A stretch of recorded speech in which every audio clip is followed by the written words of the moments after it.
Hello बच्चों, आज हम पढ़ेंगे कविता भगवान के डाकिए। इस कविता के कवि हैं रामधारी सिंह दिनकर। तो सबसे पहले हम पढ़ेंगे कविता, उसके बाद कविता का सारांश और अंत में कविता से संबंधित प्रश्नों के उत्तर। तो शुरू करते हैं कविता भगवान के डाकिए। कविता का नाम है भगवान के डाकिए। पक्षी और बादल ये भगवान के डाकिए हैं जो एक महादेश से दूसरे महादेश को जाते हैं। हम तो समझ नहीं पाते हैं मगर उनकी लाई चिट्ठियाँ पेड़ पौधे पानी और पहाड़ बाँचते हैं। बाँचने का मतलब होता है बच्चों यहाँ पर पढ़ना। जो पक्षी और बादल जो संदेश लेकर आते हैं, जो चिट्ठियाँ लाते हैं, उनको कौन पढ़ते हैं? पेड़ पौधे पानी और पहाड़।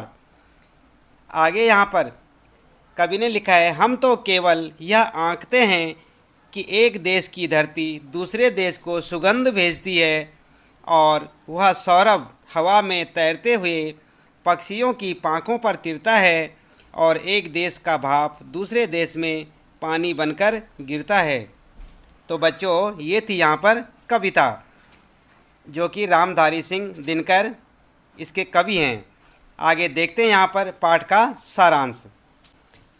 प्रस्तुत कविता में कवि ने पक्षी और बादल को भगवान का डाकिया बताया है जो मनुष्य को प्रेम त्याग और सद्भाव का संदेश देते हैं। कवि पक्षी और बादल का संबंध मनुष्य से जोड़ते हुए कहता है कि ये दोनों भगवान के डाकिए हैं।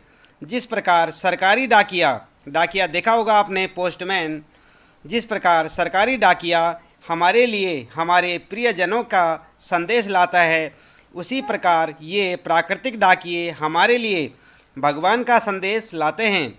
ये डाकिए किसी स्थान विशेष के लोगों के लिए संदेश नहीं लाते।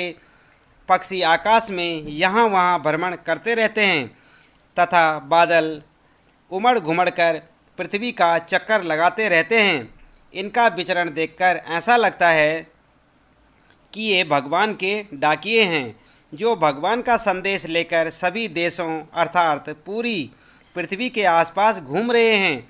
यह सह संदेश मनुष्य में बांटते हैं पर अपनी अज्ञानता के कारण मनुष्य उनका संदेश नहीं समझ पाता।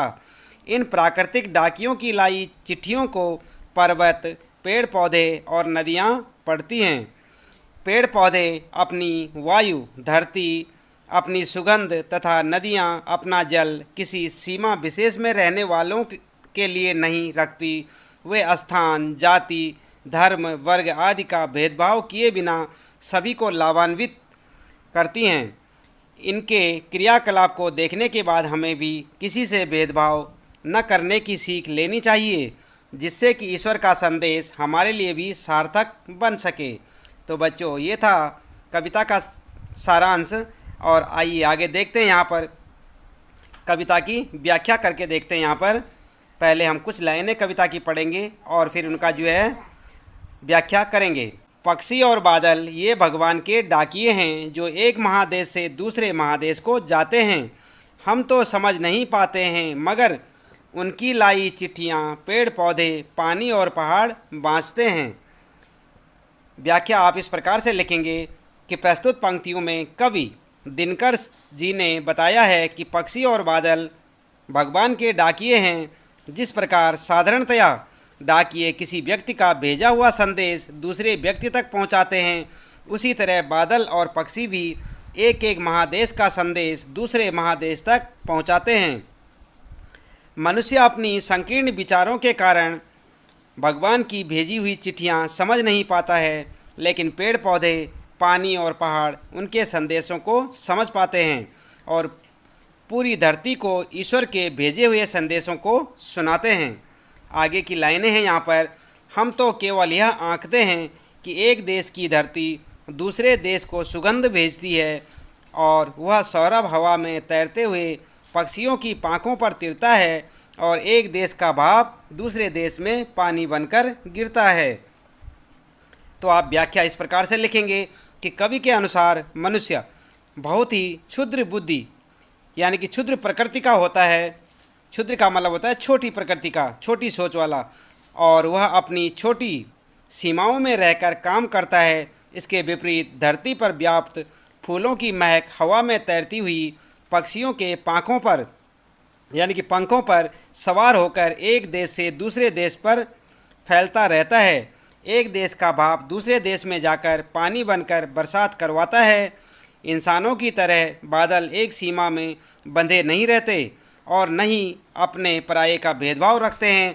पेड़, पानी, बादल और पहाड़ पूरी धरती को अपना घर समझते हैं और किसी भी प्रकार की संकीर्णता में न रहने का संदेश देते हैं। तो बच्चों, इस प्रकार से यहाँ पर व्याख्या हमने की। आगे देखते हैं यहाँ पर अभ्यास प्रश्न कविता से। चलिए बच्चों, शुरू करते हैं यहाँ पर प्रश्नों के उत्तर। पहला प्रश्न है, कवि ने पक्षी और बादल को भगवान के डाकिए क्यों बताया है, स्पष्ट कीजिए। तो आपका उत्तर होगा, कवि ने प्रस्तुत कविता भगवान के डाकिए में पक्षी और बादल को भगवान का डाकिया माना है। मानव अपनी संकुचित सीमा में बंधा रहता है। उसके लिए दूसरे देश दुश्मन के समान हैं। वह ईश्वर का भेजा हुआ संदेश नहीं समझ पाता। इसके विपरीत पक्षी और बादल किसी सीमा में नहीं रहते हैं। वह भगवान का संदेश पूरी धरती तक पहुंचाते हैं।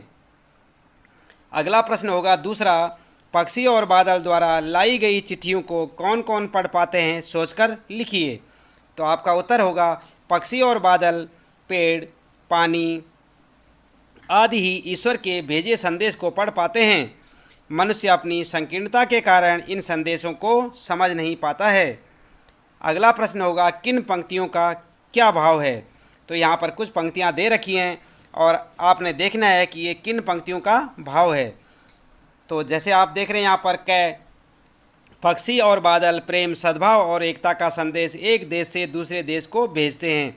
तो ऐसा कौन सी पंक्तियों का भाव है। उत्तर होगा, पक्षी और बादल ये भगवान के डाकिए हैं जो एक महादेश से दूसरे महादेश को जाते हैं। इन पंक्तियों का भाव था ये।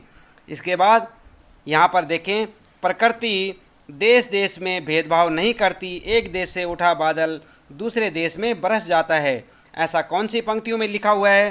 तो आप देखें, वो पंक्तियाँ हैं, वह सौरभ हवा में तैरते हुए पक्षियों की पाँखों पर तिरता है और एक देश का भाप दूसरे देश में पानी बनकर गिरता है।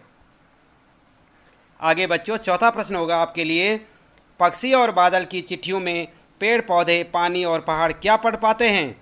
तो उत्तर होगा, पानी और पहाड़ ही ईश्वर के संदेश को समझ पाते हैं। भाप और धरती की सुगंध को किसी सीमा में बांधा नहीं जा सकता। पूरी धरती पर भाईचारा, शांति और अपना पराया का भेदभाव नहीं करना चाहिए। सभी प्राणी मात्र का हित देखना चाहिए। परोपकार की भावना से काम करना चाहिए। यह संदेश मनुष्य नहीं समझ पाता है। वह राष्ट्र, धर्म, जाति, लिंग आदि सीमाओं में बंधा रहता है। वह पक्षी और बादल की तरह संपूर्ण विश्व के लिए कार्य नहीं करता है। आगे बच्चों, पांचवा प्रश्न है यहाँ पर आपके लिए, एक देश की धरती दूसरे देश को सुगंध भेजती है। इस कथन का भाव स्पष्ट कीजिए। तो उत्तर होगा आपका, धरती के लिए उस पर रहने वाले सभी प्राणी एक समान हैं। वह अपना पराया का भेदभाव नहीं करती है। एक देश की धरती की सुगंध दूसरे देश में बेरोक टोक आसानी से पहुंच जाती है। यह सुगंध पहुंचाना ही संपूर्ण धरती को एक परिवार मानने जैसा है। पूरी धरती को ही प्रेम, एकता और भाईचारे का संदेश देना भगवान के डाकिए का लक्ष्य है। तो बच्चों, ये था आपका कविता पाठ भगवान के डाकिए का सारांश और उससे संबंधित प्रश्नों के उत्तर। अगला पाठ पढ़ेंगे हम अगली वीडियो में।